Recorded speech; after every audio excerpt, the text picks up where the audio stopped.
Ang susunod na programa ay rated PG. Ito ay nangangailangan ng patnubay at gabay ng magulang para sa mga batang manonood.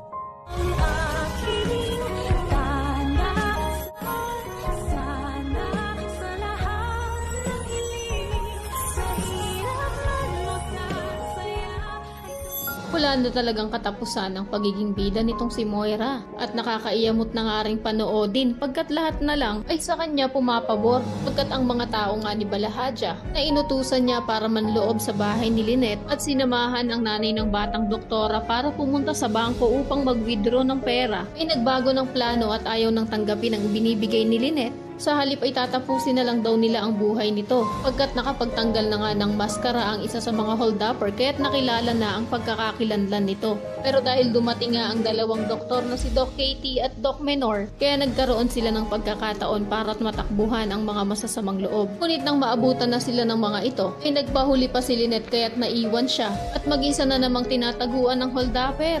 Makaligtas pa kaya itong nanay ng batang doktora? Sa kabilang banda, todo bilin si Moira kay Zoe na bantayan daw ng maigi si Lolo Pepe at kapag sinubukan nga daw ng matanda na tumakas, ay wag daw siya magdalawang isip na barilin ito. Talagang tinuturuan niya ang anak niya na maging demonyita rin katulad niya at maging isang legit din na kriminal. Wala na talagang pag-asang magbago pa itong si Moira. Kampante nga rin kasi ang bruha na meron naman siyang 30 million pesos dahil sa parte niya sa ransom money na ibinigay ni Robert. Kaya naman nagdidiwang nga silang dalawa lalo na si Balahadja dahil instant yaman ang loko at kahit nga hindi na siya maging sunod-sunuran kay Moira ay hindi naman na niya ito kailangan. Ngunit hindi naman kaya inisahan lang din sila ng mga tanyag. At hindi talaga pera ang laman ng bag na daladala ni RJ na kinuha ni Balahadja. Kaya naman kung isa ka rin sa mga nagnanais na sana naman ay mga ordinaryong papel lang ang laman ng bag ni RJ at hindi talaga mga pera, ay pakiclick naman ang like at subscribe button. Maaari ka rin mag-iwan ng komento sa ibaba para sa iyong mga saloobin at suwestyon.